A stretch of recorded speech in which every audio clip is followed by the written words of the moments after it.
Baseball Hall of Famer and author Cal Ripken Jr. and Baltimore Orioles owner David Rubenstein toured the Camden Yards Stadium and viewed memorabilia from Ripken's legendary career. All right, this is the clubhouse of the Baltimore Orioles, and you played in this clubhouse at Camden Yards for about 10 years. 10 years. Before that, Memorial Stadium in Baltimore.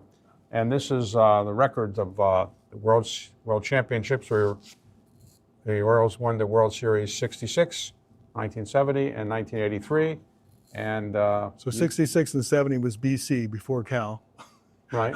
But this one, 83 was the last one. Last time we won the World Series, and you were the star of the team. I was just coming into my own. Yeah, it was a great year. I have the last out of the 83 World Series. I caught it, and it's in here in the clubhouse on the table, so we'll get a chance to look at that. Okay. So you were the most valuable player? Yeah, but we had a great year. Eddie Murray he had a fantastic year as well. Got down to the American League MVP voting was between me and him, and I edged him out. Edged him out. Okay. So this is the clubhouse the Orioles still use, and we're going to be going into the place where the players actually have their lockers, and after the games, this is where they kind of shake hands and celebrate if they win. Then they go into this clubhouse. The manager's office is right here on the left, and this is where we have some of your memorabilia. Yeah, I brought a few boxes in. You've got a few things, so a few stories associated with all these. So these are your gloves. Yep. This was I had them marked on here. This is 80. This is the 83 glove. So this was in the World Series year. That was 82, my rookie year. This one, I'll change the order. This one right here, I used for the longest time in my career, and I actually have the hole sewn in here. But I made only 3 errors in the year with this glove. So why'd you ever give it up? Well, I couldn't use it anymore. Worn out. But this was a backup gamer, and I was in Minnesota, and Kirby Puckett hit me a top spin with my other glove, and it spun out of my glove, so I made an error. And so I went in and got my backup game glove because I wanted to have something more flimsy. And this glove ended up being the glove that I lasted 3 years because every time the ball hit anywhere in here, it just went right into the middle. So all of these are Rawlings. Rawlings. You didn't use Wilson. No, this was my last. Look how big this glove is. I went to third base, and I asked Rawlings to make it a little bit bigger than this model. They came up with this. Jeff Conine, my teammate, nicknamed it Humongous. Wow. Well, because it's really big. And there's another thing that I just noticed. Geez, this is big. This is a basket web. And when I first went to shortstop from third base, I was fearful if I took my third baseman glove that I would get my fingers caught on double plays inside of this. But then I realized after a while there was a huge advantage having the H-web because when you're in Oakland and the sky's really high, you can put your glove up, block the sun out, and still look through the holes. So you weren't blinded. When I was a little boy playing baseball, when you caught a fly ball, you put your glove up, you put your hand, two hands. Yeah. Now nobody does that. Why do they stop using two hands? I was a two-hander, because you want to make sure you could guide the glove in the here. So I always did this. My brother Billy was a one-hander. So we both grew up in the same fundamental household, but he just thought it was easier and better to use one hand. So this is your bat from the... This is the home run bat from my last All-Star game. 2001. Still wrapped in bubble wrap, which was kind of cool. Now, 2001 was your last year? Yep. And you hit a home run in the All-Star game? Yep. And you were the MVP of the All-Star? Yep. That's pretty good at the end. Why didn't you just keep playing? Because you're an All-Star and at 2001, you could have played 5 more years. Yeah, well, I don't know if I had that much in my tank, but when I announced my retirement, I started really hitting better. Did you think maybe you should not retire then? We were going to go into another rebuilding mode, and I decided that I wasn't That's not what I wanted to do. You have any idea what this is? Is that a fungo? Fungo bat. It's my dad's fungo bat. For those who aren't baseball experts, a fungo bat is a bat you use to kind of hit fly balls to outfielders to batting practice. Ground balls. Ground balls too. Okay, but why is it called a fungo bat, and why is it different than another bat? I should have done my homework on the fungo bat thing, but it's a lighter bat, and if you watch guys hitting fungos now, they don't use something this small of a barrel. This was I can't remember the model of it. It was H something that my dad used all the time. And my dad could use this. He used to hit fly balls off the Seattle Kingdome roof, and he used to hit infield with it, and he could handle it any way you wanted. But when you're doing a fungo, you're not having a pitcher. You're just throwing it up and hitting it like that way. Bam. Okay. And this was, I think this was the home run bat in the '91 All-Star game. I think I can take this one out. Okay. And so sometimes I would just put a piece of tape on it and then write on it, which looks like I did, and it's lasted all these years. It's broken, and I didn't break it on the home run in the All-Star game. It was a bat that I was using, and this particular year might have been my best offensive year. I was hitting 349 at the break, and I took this bat in. The bat probably lasted 2 weeks or so. I was really hot, and so I broke it sometime after the All-Star game. you have a lot of nicks in it. Was that didn't bother you, having all these nicks in it? So that's you're very observant.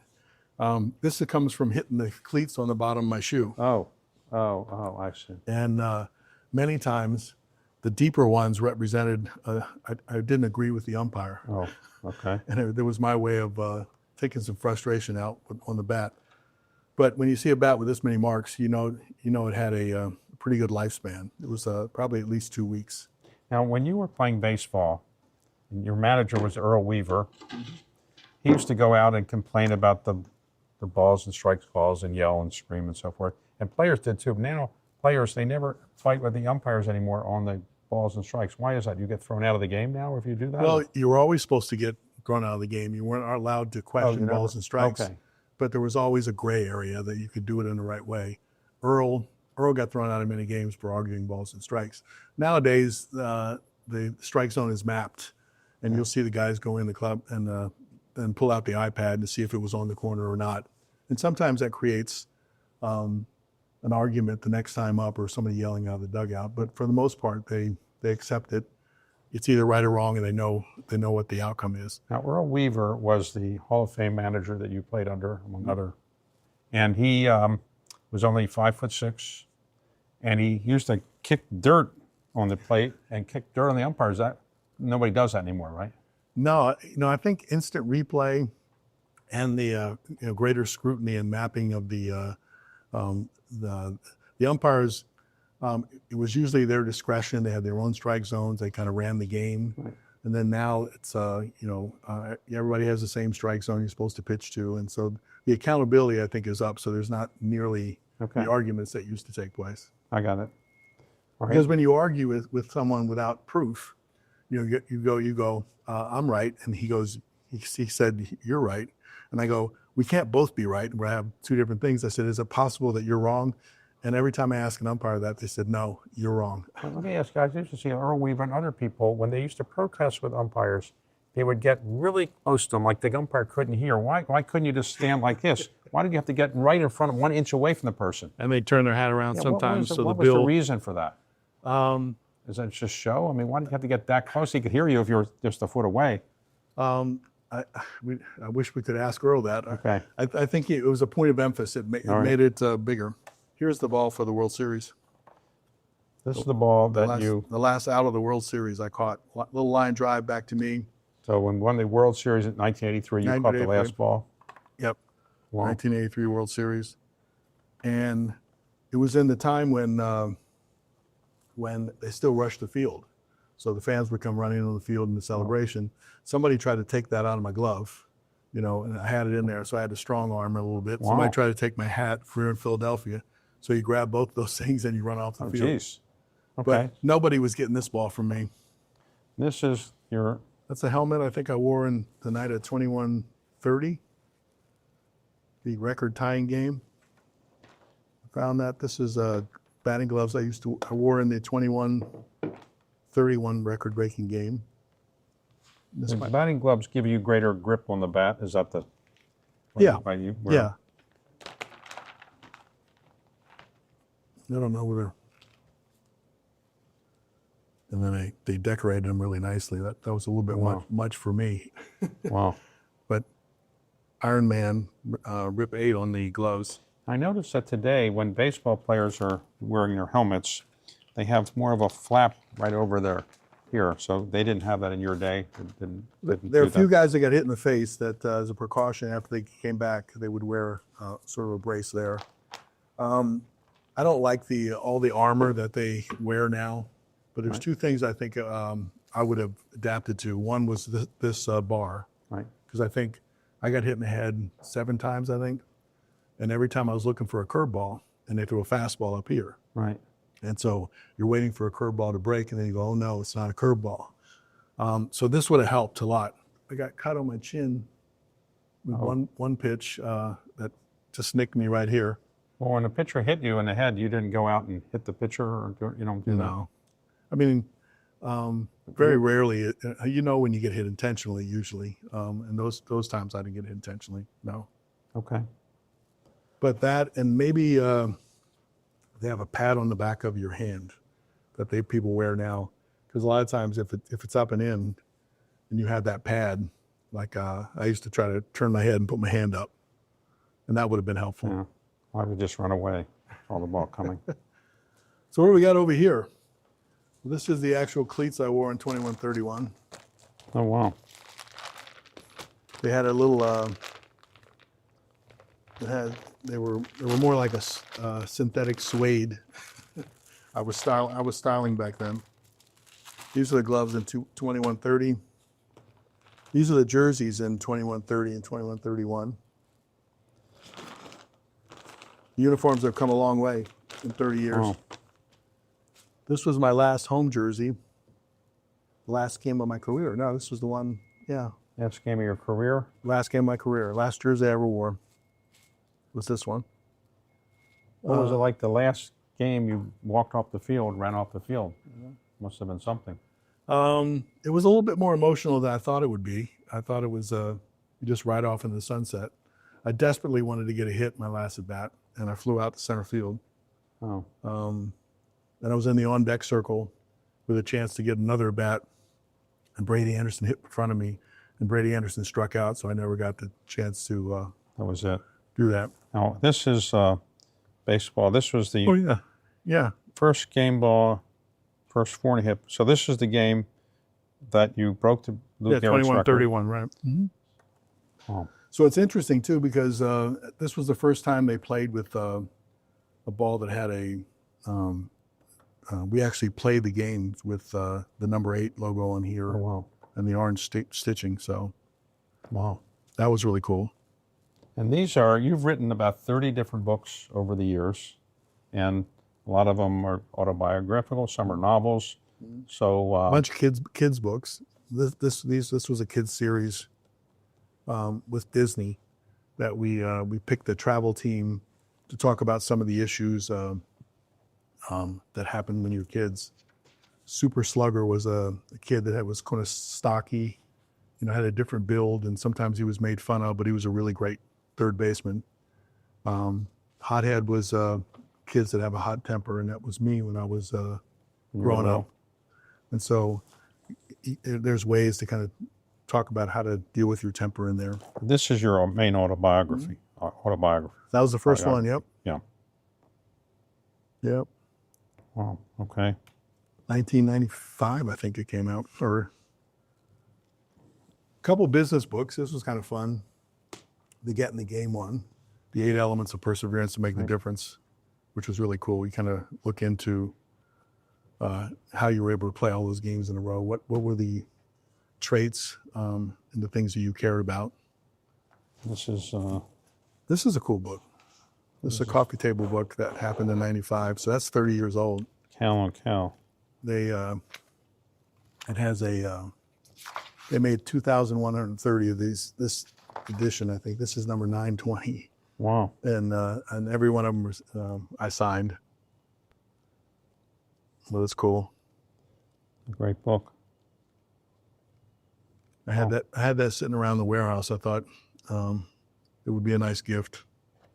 Wow. Okay, so you're an author, you're a player, everything. Put this back in right away. Let me do this. I've done it 2 or 3 times. There you go. This is the batting That's where cage. I spent a lot of time in here. So, This is where you spend the majority of your time. so This is much brighter than the days that I was in here. well, they need all the help I guess they can get. So, wow. Nothing like a big league ball. Yeah, want to go out and have a pitch? No. I've been in there a couple times. They have a couple players or pitchers that can throw the ball at 3 and 4 miles an hour, which is my speed.